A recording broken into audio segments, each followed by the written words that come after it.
YouTube, we back with another one. And today I stumbled upon of something. I'm not gonna lie, bro. I hate when great people do great things and somehow, some way, they still find hate. And no matter what you do in this world, niggas is going to hate on you.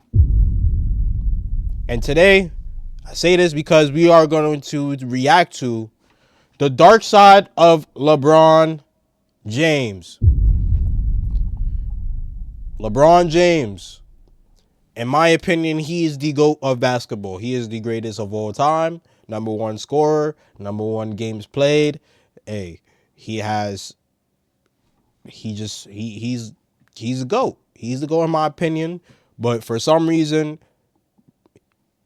Lil Hoopster, they say he has a dark side. We're going to react to it. Let's get into this video, y'all. LeBron once said that he has two overarching goals in his life. One is to be a global icon like Muhammad Ali, and he accomplished. The other is to be the richest athlete in the history of the world. He might be on pace with that. There's room for debate about whether he's ever going to achieve either of these goals. At 41 years old, he definitely achieved the first goal.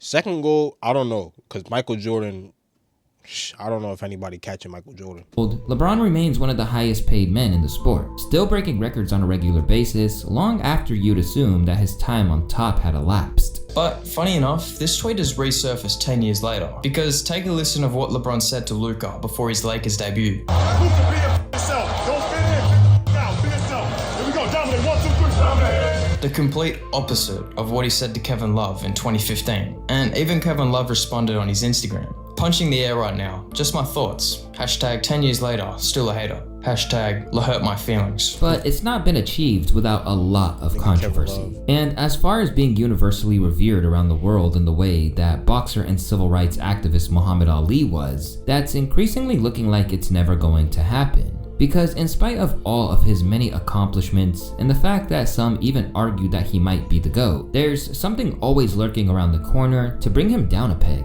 At times, residing in the shadow of this kind of greatness can have its negatives on those around him. Did you speak to LeBron James or talk to LeBron James before you? I'm not gonna lie, this was crazy. And mind you, Kyrie Irving is probably my second favorite. Derrick Rose is my favorite player of all time, and Kyrie Irving is right next to it. He's right next. Kyrie Irving is my second favorite point guard of all time. I'm not gonna lie to you. Kyrie Irving is fucking nice. He's nice. But this was kind of crazy when Kyrie just went to the Celtics without even saying LeBron. That's crazy. Representatives met with ownership and let them know that you wanted out. Why not?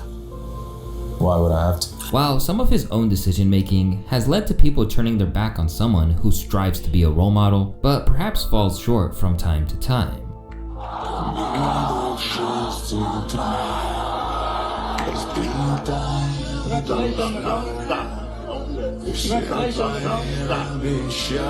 Bro, who the fuck, bro? First of all, to be a role model, but perhaps falls short from time to time. Bro, come on, bro. It's a random fan trying to run up and hug him, bro. Bro, as a grown-ass man, why are you trying to come and hug on me when I didn't give you permission, gang? Mind you, I'm not even trying to sound like a LeBron. Like, I don't want to sound like a LeBron activist or anything, bro. But like, come on, bro. It's your boy Luesta, live from Hoopsta, and this is the dark side of LeBron James. But if we're being honest, there's nowhere better to start than the inherent problems that seem to come from being around LeBron James. Over the course of his legendary run in the NBA, LeBron has morphed from simply being a player to basically serving as a leader for those who are on his squad. When needed, he can even be a very powerful motivator.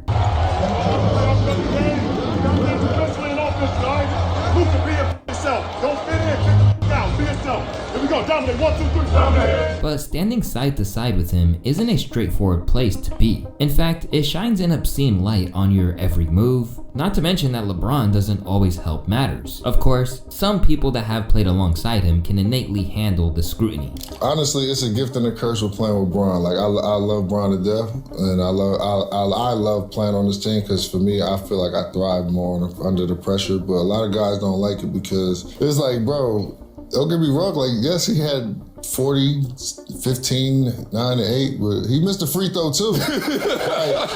like, don't just look at me because I missed an open shot. It's like, we all missing out here. And if you're not built for that, you're not made for that, it's gonna eat you alive. But others wilt under pressure or find themselves falling on the wrong side of LeBron in a way that they can't come back from. Got LeBron, you've got to make it all about LeBron. Tyson Chandler said a few days before he became LeBron's teammate on the Lakers, you've got to be able to coexist with that and fit with that. Who are you? Facts. Where are you in your career? And how do you fit in? It's a sacrifice, but it's a sacrifice for winning. Bro, facts, bro. You in that, nigga, it don't matter how good you was in college, bro.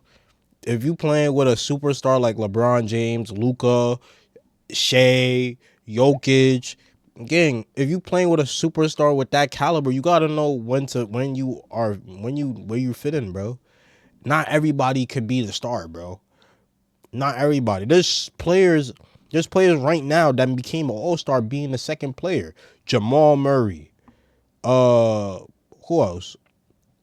I think Norman Powell. He's a number 2. Bro, come on, bro. You can become an all-star while being second grade. Kobe was number 2 to Shaq, bro. And Kobe's one of the best players to ever play the game. Curry was a number 2 to KD, but Curry has a better career than KD. Facts. You just gotta know where to fit in, bro. And while many have found a way to make it work, the experience has taken a decisive toll on others. Among those who really struggled with it was Kevin Love. After becoming a franchise leading star during his time at the Minnesota... Another great example, Kevin Love. That nigga Kevin Love was a demon in Minnesota. When he joined the Cavaliers, he became a third option. The Timberwolves, a move to the Cavs in 2014 essentially made him a third stringer behind LeBron and Kyrie Irving. And for the most part, this sparked an uphill battle for acceptance that still bothers him to this day. He would have to go from a number 1 option for the Wolves to the third option behind LeBron and Kyrie on the Cavs, becoming more of a spot-up shooter to complement LeBron and Kyrie's game. We've gone from being a number 1 option, a guy that touched the ball and played the game from the inside out, touched the ball, quite often, almost 20 shots a game, to then being really a floor spacer, a defensive rebounder. It was tough to accept, but all I wanted was recognition that, hey, listen, guys, like, I'm sacrificing a lot here. Like, I gave up likely the most on the team to be here and try to win. All I want is just the recognition for that, and we can move on. Initially, Kevin continued to simply do him, claiming that his motive was to fit out. But eventually, this proved to be a problem and led to an infamous subtweet from Bron. Stop trying to find a way to fit out and just fit in. Be a part of something special. Just my thoughts. And ultimately, this got to him in a big way. That hurt my feelings. What did sir, like when you read that? I remember reading it at the time, like, damn, I feel bad for Kevin Love. Like, that's because it was such a subtweet to. Yeah. I mean, I don't know if it was specifically you, but it was the whole team. Was it specifically you? I mean, it was like, you do the 23andMe and then you get like, I'm 80%. Like, I was majority that guy. Yeah, it's like 80%. Hey, Kevin bro, Love. but he not saying nothing wrong. But yeah, Kevin Love was the number 1 option, and Kevin Love, I agree with Kevin Love. He is sacrificing a lot because you never know what Kevin Love's career would have been if he stayed on the Minnesota Timberwolves. But it was worth it because he won a ring. That nigga ended up winning a ring, bro. He won a ring. And he's on one of the best. He's on the best comeback team to ever play the game. You feel me? Of 8% Dion Waiters, 3% Kyrie Irving. Delhi's like in the negative, right? Yeah, right. It's like negative wind shares on that. Yeah. But no, it was it's one of those things now, like I look back, I probably did take it personal in the moment. And it was tough for me. Like I had to adjust. That's all I wanted from those guys was to just have the recognition, like, oh, this guy's sacrificing a lot. His learning curve having to do that is a little bit different. The whole situation only added to what was a tough time for Kevin, leading to him lashing out on the court on numerous occasions. Kevin Love had a tendency to lose patience with his younger teammates, resulting in these clips showing Kevin Love giving up in the middle of games. You know, I was the one acting like a 31-year-old. In these clips showing Kevin Love had a tendency to lose patience with his younger teammates, resulting in— That is a crazy ass clip. That nigga threw his fucking sweater in that nigga's face, bro. In these clips showing Kevin Love giving up in the middle of— That is this nigga hitting the ground? Games. You know, I was the one acting like a 31-year-old. I was acting like a 13-year-old. So I ended up hitting the seat. I was screaming into a towel. I'd gone to coach and say, hey, just take me out so I can collect myself. In the years since it all happened, Kevin believed that his time spent in LeBron's shadow contributed to his well-documented mental health struggles. Suffering with anxiety and depression for a long time, into having my first panic attack on November 5th, and not really knowing what that meant to fast forwarding being here now. It's changed my frame of mind, and it really I really do believe in writing my piece that everybody is going through something. So knowing that it doesn't discriminate, and knowing that I'm trying to change the stigma, not only for people in sports, but all over. Everybody going through something. I remember talking to my agent, and he said, "Are you sure you want to do this? How we get because through it. A lot of people are going to talk about it." I said, "Jeff, that's life. I don't know if anybody will, but just understand. I'm trying to help people." He goes, "I get it. If you help one person, if you help one kid, it could be absolutely life-changing and groundbreaking for that kid." Despite the issues that it presented, Kevin saw it as a valuable trade-off to be performing at the highest level. Love deals with the persecution of being a LeBron teammate, of being blamed, dealing with his social media undercutting, and being the fall guy, as he's called himself, said an insider. There have been so many days and nights where Kevin Love has walked out of a building feeling beleaguered or beaten down, either directly because of LeBron or indirectly. I have to give Kevin a real major hat tip for being a professional and being an adult about it. He has always seen the big picture. He has always maintained that this was all worth it. I mean, this is a guy who played for 6 years, whatever it was, never sniffed the playoffs. This is the charge for playing with James. Since then, they have patched it up, eventually becoming friends and making light of their previous friction. Flashback. Wow. I mean, Kevin Love was there, but then he wasn't there because LeBron just jumped over him. Look at that, his head at the rim, and he throws it down. That is Kevin Love didn't even LBJ, and then when they came out to start the third, Kevin Love said, "This is how you treat your friends? This is how you treat your friends? Well, I wouldn't want to be your enemy." But things aren't always that straightforward when it comes to him patching things up with ex-teammates, including the very man who served alongside James and Love at the Cavs. Initially signed to the Cavs as a #1 draft pick, Kyrie Irving's early career made it abundantly clear that he had what it takes to be king in Cleveland. After he became Rookie of the Year, Kyrie signed a 5-year extension, which made it evident that he was embedding himself into the team for good. But what he or his team didn't expect or anticipate is that LeBron was about to return to the very team where the superstar first made his name. Yet even though the city rejoiced, Kyrie reportedly never hoped for Bron to join the team. So I go back a long ways with this team. Kyrie, it has been made clear to me by multiple people, Kyrie never really wanted LeBron to come back in the first place. That he didn't think that it was necessary. LeBron said something to Kyrie on the court following a game when he was with Miami, something effective. Keep going, keep doing what you're doing. You never know, I could be back here one day or something like that. And Kyrie basically said, we don't need it. What's he talking about? We don't need it. And Kyrie never really wanted it. Right? Damn, if that's true, that's crazy. Jason spoke to someone after the championship where LeBron, maybe that was the moment. If that's true, that's crazy. Even though it was off to a rocky start, the chemistry on the court was apparent. The problem was that at every turn, the young Kyrie was being belittled by interviewers who basically only wanted to talk about James. That is true. Didn't call LeBron a great. That is this interview was insane, bro. Kyrie was being belittled by interviewers who basically only wanted to talk about James. Just didn't call LeBron a great father after the Chicago game. What? Bro, imagine another grown-ass man, your teammate, as your father figure, bro. Bro, hell no.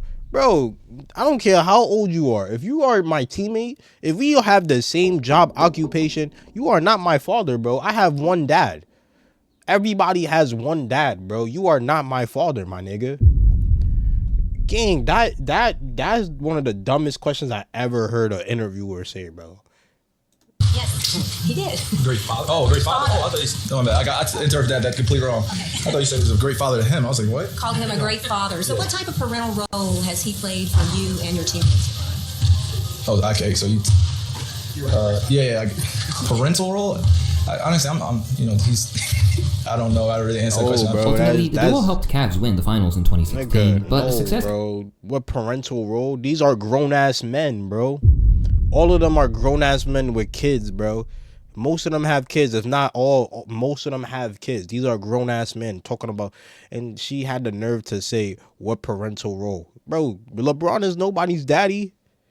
My nigga. Could never be replicated. And by all accounts, the friction between them was apparent from beginning to end. Together, over 3 years, the duo played in 2 All-Star games and 3 finals. They weren't particularly close, nor were they openly at odds. Teammates say LeBron's habit of referring to Kyrie as the kid and his little brother was eventually viewed by Irving as a subtle lack of disrespect. And sure enough, Kyrie left a team that once seemed to be the place where his career would flourish. I would have loved to choose the franchise I wanted to go to. I would have loved to develop next to some of my favorite players. It's not that I dislike playing with LeBron. It was just literally my time to move on. In the aftermath of the news breaking, LeBron was in his feelings online, listening to Meek Mill on his IG story and emphasizing that people said they were with you when they really not. As for Kyrie, he unfollowed him as he moved on to the Celtics, but ultimately apologized a little later for some of his stubbornness. I'll tell you one thing, man. Obviously, this is something that it was a big deal for me because I had to call Bron, you know, and tell him like, you know, I apologize for being that young player that wanted to everything at his, you know, at his fingertips, and I wanted everything to be at, you know, my threshold. I wanted to be if the only guy that Kyrie was, stayed, I wanted to be bro. the leader. I wanted to be all that, and you know, the responsibility of being the best player in the world and leading the team. Bro, I'm not gonna lie, y'all. Little side note, gang. That 2016 run, bro, when they came back from that 3-1 deficit, bro, life was so good, bro. Life was amazing, bro. Life was so good during that time, bro. 2016 was such an amazing year, bro. Dead ass. 2016 was such an amazing year, bro.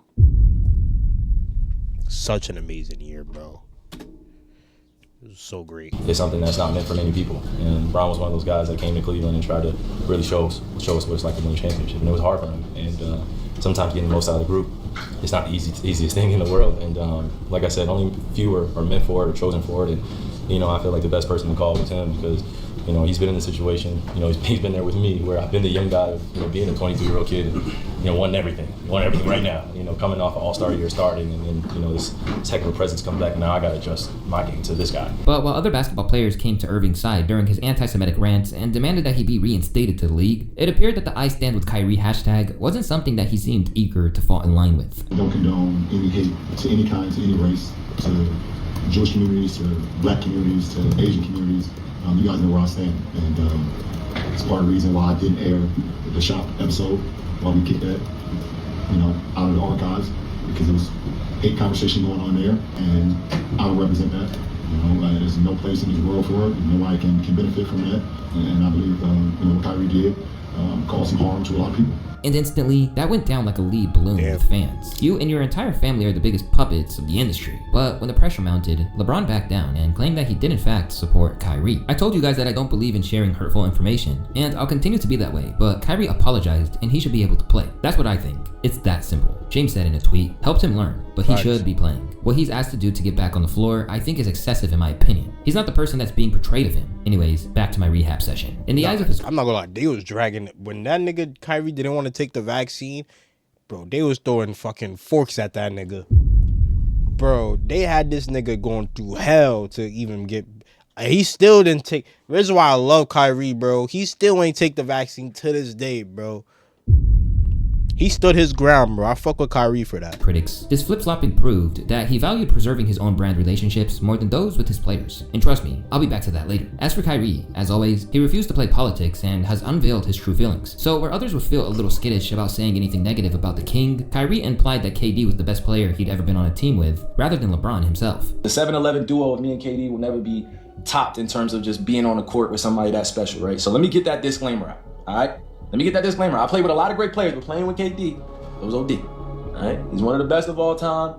Obviously, we all have our strengths and weaknesses. And for Bron, this was a considerable blow. When I heard the comment that Kyrie made, I wanted to, one, not only find the whole transcript, but also call my people, send me the whole transcript. And I heard he did it on Katie's podcast. I was a little like damn. Once I got the whole transcript, I was like, damn. You know, I wasn't like, oh, you tripping, I'm hitting game-winning shots my whole life. I was not like that. I was like, damn, because you were there for a couple seasons. I mean, I played with Kyrie for 3 seasons. The whole time while I was there, I only wanted to see him be an MVP of our league. I only cared about his success, and it just didn't align. Yeah. It just didn't align, and we was able to win a championship. Yeah. That's the craziest thing. We were still able to win a championship, and we could never align, but I only cared about his well-being. Although he's never played on a team alongside him other than on national teams, KD is a man who's had his own issues with Bron. Over the years, they've harbored a largely competitive rivalry that's not founded on personal disdain, but just a love of the game. You play as you? No, that's kind of arrogant. No, you have to play as you. Who do you play as? Anybody. Just tell me. Who do you play as? All right, LeBron. By and large, the praise has gone both ways. A lot of people felt like Bron's skills wasn't equal to his athleticism. And he ate 9 threes the other night. And he still got that youthful energy. He popping around everywhere, diving over the front row, like still taking off on bro, people. I'm not gonna lie, despite everything KD like moving to the Warriors and shit, bro.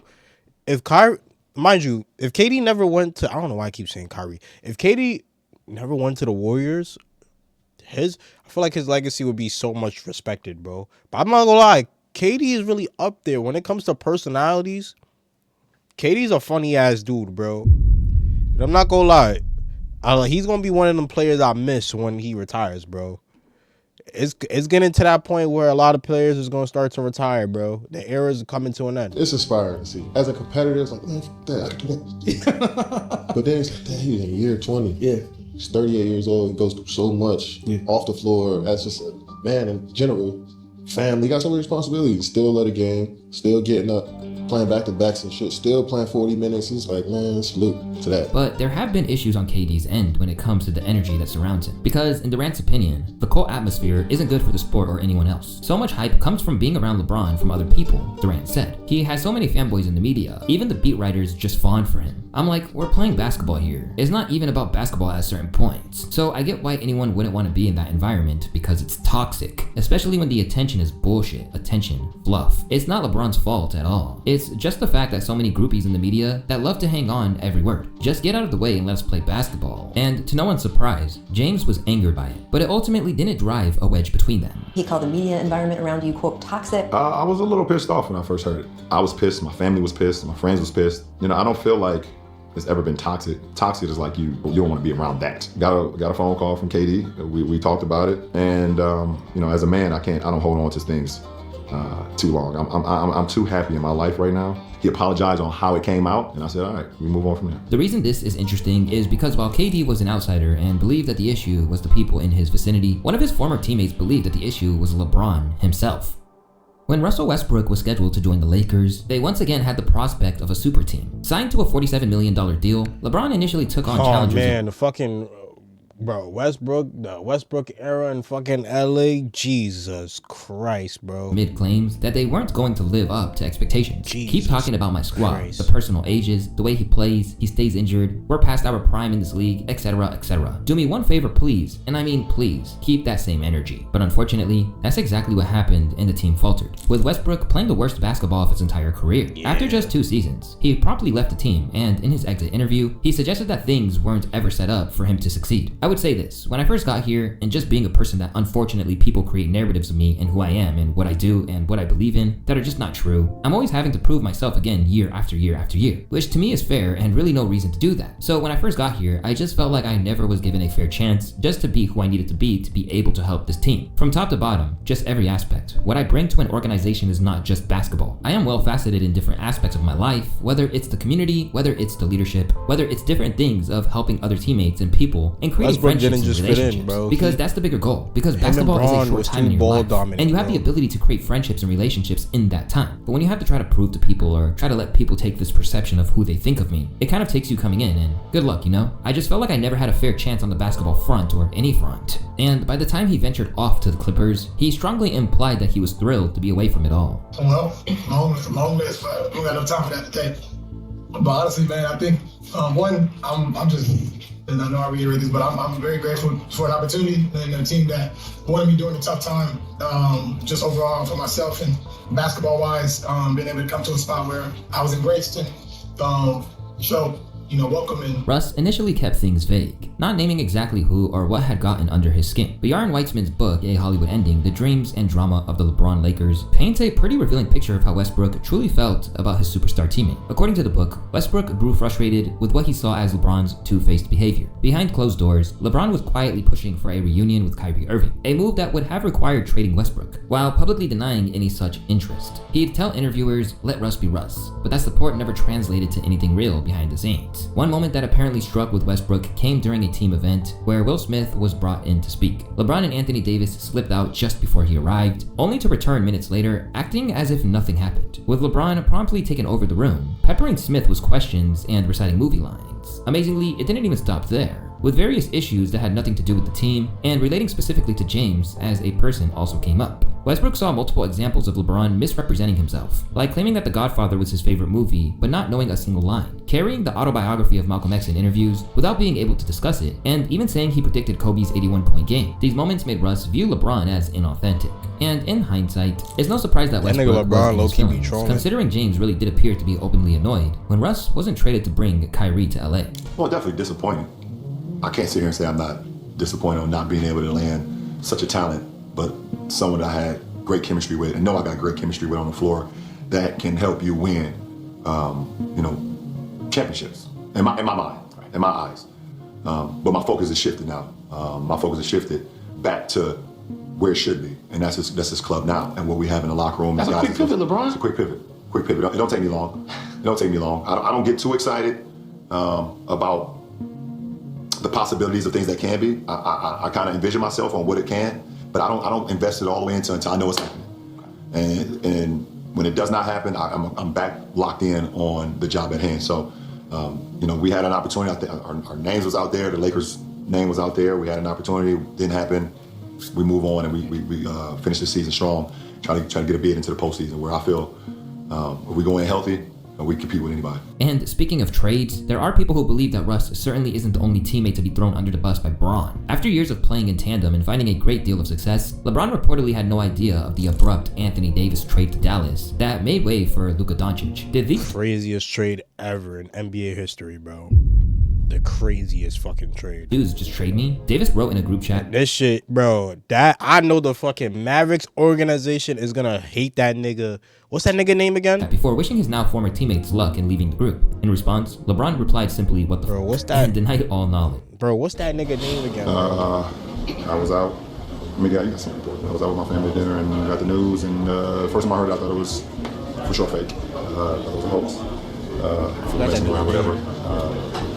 But then when AD called me, AD FaceTimed me. I talked to him for quite a while.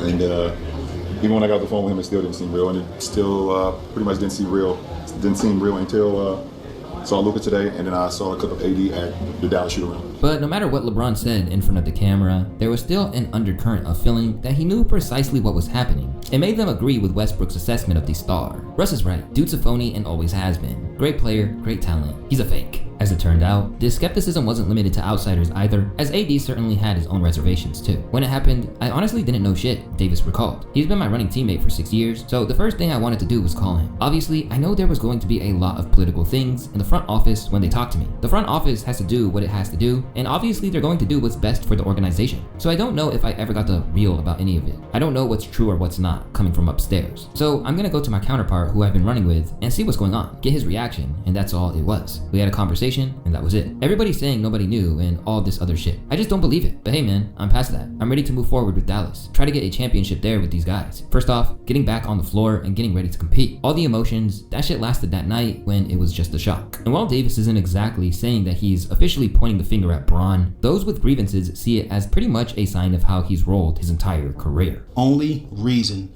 the trade went down is because I genuinely didn't think bro, I'm not gonna lie.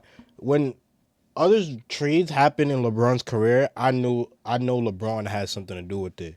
But this might be the first time, and I mean the very first time LeBron has LeBron probably had nothing to do or didn't even know that shit could happen, bro.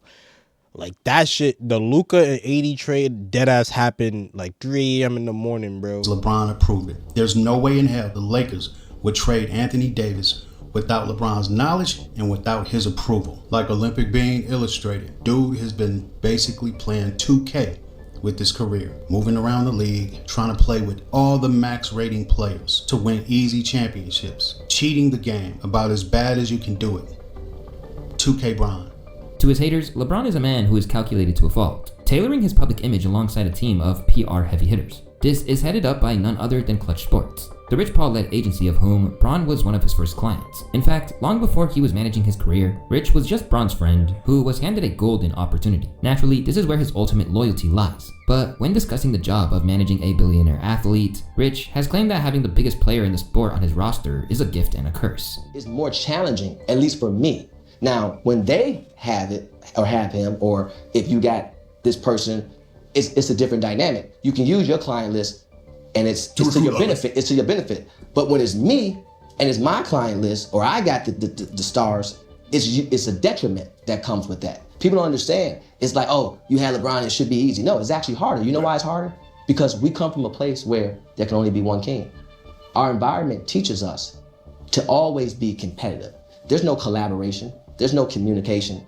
There's no connectivity that's there. There's no compounding of anything. So it actually becomes harder. And by the way, I've lost clients because of it. However, much like Bron himself, his agent has been accused of various instances of shady behavior, with some of his fellow professionals taking issue with how he rolls. A few years back, an agent survey conducted by The Athletic gave us indication of how he was viewed by his peers. And let's just say it was pretty damning. The worst thing that LeBron is doing is forcing this power with Rich Paul. And what that is, in terms of, he's a player, but he has prowess in the media space. His company Spring Hill, that's awesome. Doing the movies and all of the projects, that's so commendable, I love that. But now that they've jumped into the agent game, which the reality is, it's illegal for a player, particularly if you're in the state of California, to be licensed to represent talent. Now, I know it's this facade that it's Rich Paul, but it's really LeBron who recruits for Rich Paul. So it's almost like they're trying to control AAU with the NBA level. This is my AAU team, and they've carried that to the highest level. And because of his power and his prowess, people, I the young genuinely players think are niggas just be caring too much, bro. Seduced It's by never LeBron that James in deep, the same bro. way people are seduced by Michael Jordan and David Falk. The only disappointment is LeBron has leveraged his popularity with young players by seducing them for clutch, and it's not serving all the players well. But for the players that are suffering, there's no repercussions. Nobody is criticizing what they're doing, and you have to call out the union. They should be meeting with Rich Paul saying, what happened here? What happened here? They represent all the players. They all pay the same amount for dues. If Rich Paul was a lawyer, he'd be disbarred 5 times. But because LeBron is so powerful, there is no accountability. And that's the only bad part with LeBron. Everything else is great. It's commendable. It's progressive. I love it. The part that he's pushed Rich Paul in this position and these naive basketball players, that's pretty egregiously irresponsible. Among those who claim that they weren't served well by Rich is a former employee known as Mark Termini. He was sued for $4.9 million by an agent who claimed that Paul had cut him out of his share of fees earned from signing 2 NBA players. The case was eventually settled with the agency footing the bill. Then there is Nerlens Noel. While he was his client, Paul advised him to turn down a $70 million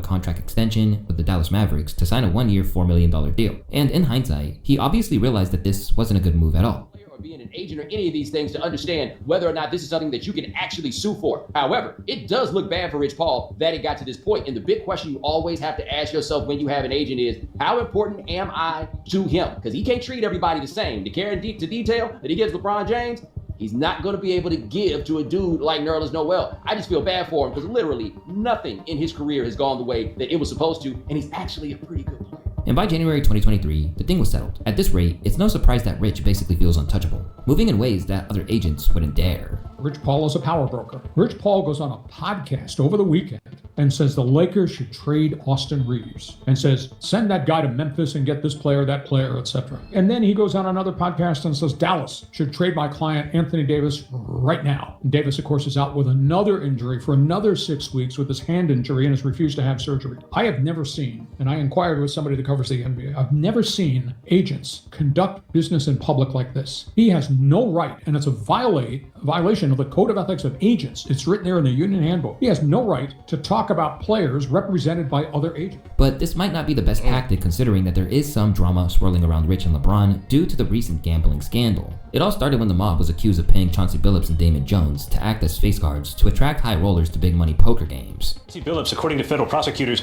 was the lure. The mafia allegedly paying him for his celebrity to attract high rollers to poker tables in the Hamptons, in Las Vegas, in Miami, and right here in Manhattan, so they would gamble, so they would play poker. What those people didn't know was that everyone else at the table was in on the scam. And if you're wondering why this is a problem for Rich and LeBron, let me explain. For one thing, Chauncey is clicked up with Clutch, and when he was made to appear before a judge, he mysteriously decided to flaunt the fact on his chest. And to some, there was a hidden agenda here. Chauncey Billups wore a brown Clutch sports hoodie to his federal court appearance. This is a bad signal for LeBron and Clutch Sports. Chauncey is telling them, y'all better get me out of here or I'm snitching. Then there's Damon Jones, a man who is a close confidant of LeBron himself and has spent years as his personal shooting coach. Reportedly, Damon used this exact tie to Bron to do no shortage of dubious things. Before one poker game in the Hamptons, Jones asked for a favor, a $10,000 advance. God really blessed me that you have action for me, he texted one of the defendants, cause I needed it today bad. That day, he received $2,500 and instructions to study 2 skilled poker players who were described as the LeBron James and Stephen Curry of cheating. Y'all know I know what I'm doing, Jones replied. As for the NBA, a story from the Wall Street Journal revealed that in February 2023, Jones learned that LeBron James, referred to in the indictment as Player 3, would be sidelined with an ankle injury against the Milwaukee Bucks that night. He picked up his phone. Get a big bet on Milwaukee tonight before the information is out, Jones texted. Bet enough so D. Jones can eat too now. At the time, James was listed as questionable on the injury report. Sure enough, he was soon declared out and the Lakers lost. Although he's tried to distance himself from it, his ties to Jones means that LeBron is implicated whether he wants to be or not. And when asked about the likelihood of him being involved, former crooked NBA ref Tim Donaghy feels the prospect of LeBron and other players of his caliber giving out information is entirely probable. Yeah, there's no doubt in my mind some of these star players might have been, saying something to their buddies back home that they weren't playing or one of the other guys weren't playing or they weren't 100%. And bets were placed and money was made. I think that, it's one of the biggest finesse in history, bro. They be telling niggas that they're not playing so they could bet the under, bro. Sometimes people with power and money feel like the rules don't apply to them and they're not going to get caught. And you get a little bit cocky like I did and think that you're going to get away with something like this and you just don't. You eventually always get caught. Besides, this isn't even the first time it's happened. LeBron's close friend and business partner, Maverick Carter, allegedly admitted to federal agents that he placed illegal bets on NBA games. And because there's no shortage of coincidences racking up, some are not buying his claim of ignorance after so many instances. Why does he always seem to not know when something wrong is happening right beside him? 4 major cases, 4 close people, 4 times he didn't know. At some point, that line stops being believable. At some point, pretending not to see becomes a choice. Surrounded by people doing questionable things, protected by layers of media and PR, untouchable by accountability. That's not a coincidence, that's a system. And like all systems, been built on silence. In the end, Jones pleaded not guilty to 2 charges, was released on a $200,000 bond, and he is prohibited from gambling or making contact with organized crime as part of the bond terms. In the aftermath of this latest incident, LeBron has led with the idea that he hasn't been on speaking terms with his former shooting coach for a while. And in a lot of ways, it's hard to decry that when you know that he protects the LeBron brand at all times. But where that makes sense for the most part, there are some instances where that desire for retaining his financial prosperity has led to claims of cowardice. Back in the day, LeBron seemed to want to be more than a basketball player and appeared to be politically engaged. During times of major upheaval, James appeared to want to do his part. During his time at Miami, he posed with his teammates in hoodies to protest the murder of 17-year-old Trayvon Martin, before he then wore a t-shirt that said, "I can't breathe," during warm-ups following the killing of Eric Garner. Afterwards, he came after Trump, believing that he was not fit for office and tangibly wanted to divide the citizens of the country. You got into a name-calling situation with the president? No. A name calling? What'd I say? Let me hear you say it. Called him a bum. It's not a name call. It's nice. You bum. Me and my friends call each other that all the time. I'm not his friend though. I don't want to see that on the note. He's not my friend. But no. That was the first thing that when I woke up and saw what he said about Steph Curry. First of all, it's so funny because it's like you invite me to your party, right? But matter of fact, it's not like you invited me. It's almost like, Tom, hey, I'm not going to be able to make it. I'm not coming. And then you'd be like, hey, LeBron, guess what? You're not invited. I wasn't coming anyways. So that was funny to me when I woke up and saw that. Basically, he was once such a thorn in the side of the establishment that Lauren Ingram came at him. We're going to create a new banner. This is a Jump Doc alert. Laura Ingram showcasing this video from The Uninterrupted featuring James and NBA star Kevin Durant. The number one job in America, the point of person, is someone who doesn't understand the people and really don't give a about the people. So like our team as a country, is not ran by a great coach. Must they run their mouths like that? So keep the political commentary to yourself, or as someone once said, shut up and dribble. That statement, quick. Fucking stupid, bro. Bro, I just hate. Bro, I hate when. Bro, I hate the fact that just because niggas is athletes, they can't speak on certain shit they believe in, bro. Especially about the country they live in. Like, we could talk about the Jaden Ivey situation too. Like, is Jaden Ivey allowed to believe what he believes? Cool. Yeah. And I'm not gonna lie. Bro might be with certain things he may have said, some people may agree and some people may not agree. But it's his opinion though. But when you sit there and retaliate against players that just have their opinion and it's not really a detriment to the team, it's not making the team lose games, it's not really doing anything to affect chemistry and shit like that, it's just crazy to me, bro. It's just crazy how people is not able to speak up on certain things, bro. That's wild, bro. It's very wild. Lighting up social media. Other pro athletes jumping to James's defense, many calling Ingram's remarks racist. Many claim my line that LeBron should shut up and dribble was racist. What? I'll tell you something, if you're a white NBA player and you said that stuff that he said about Obama, you'd never play again. Interestingly, he wound up trademarking that controversial phrase, shut up and dribble, gaining a license to place it on things. Oh shit, LeBron is a demon. That nigga trademarked. Yeah, that's a boss move right there. That nigga trademarked that shit. That is crazy. Such as downloadable virtual goods, namely computer programs featuring footwear, clothing, headwear, eyewear, that's some boss move shit right there. Backpacks, sports equipment, art, toys, and accessories for use online and in online virtual worlds. But the only problem is that rather than this feeling like a middle finger to his critics, LeBron is actually doing just that at the moment, choosing to play it safe rather than rock the boat. During a recent media appearance, LeBron horrified most people with a conscience when he not only praised Israel, but basically suggested that they were the good guys. From John 14 in Israel, for all the Israeli fans, what message would you like to send for Israel, and also what do you think about Danny Avdia? Well, I've been quoted on Danny already, and they asked me what I thought about his season. I said I believe he was an all-star, and I mean, he is an all-star. He's playing, exceptional, basketball. So that's that. And then, I mean, if I have fans over there, I've never been there. If I have fans over there, then, I hope you've been following my career. I hope I inspire people over there to not only want to be great in sports, but I want you to be better in general in life. So hopefully someday I can make it over there. Like I said, I've never been over there, but I've heard nothing but great things, and I appreciate the question. Thank you so much. Yeah, appreciate it. Thank you, LeBron. This raises the question of who exactly he's hearing these great things from, because he's certainly like what? Like, I think people just be. There's nothing wrong about what he just said, bro. The media just be wanting to get stories, bro. Not former teammates with Dwight Howard and Kyrie Irving, or other outspoken league players like Tariq Abdul-Wahad or Eaton Thomas. Plus, the public as a whole were not willing to stand by and let him get away with this. But great things.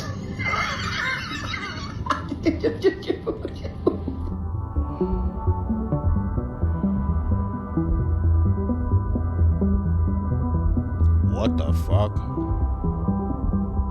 I have never been so disappointed. What the fuck did he say? While everyone is entitled to either express their opinions or withhold them, the issue is that if LeBron still wants to be viewed as Muhammad Ali, this is a funny way to go about it. If you didn't know, Ali went to free Palestine demonstrations in the 1970s and the 80s, spending his whole life fighting for causes he believed in, and even losing years of his career after refusing to be dragged into the Vietnam War. Meanwhile, LeBron isn't sacrificing anything other than his credibility, and at the moment, he's running out of time to salvage that.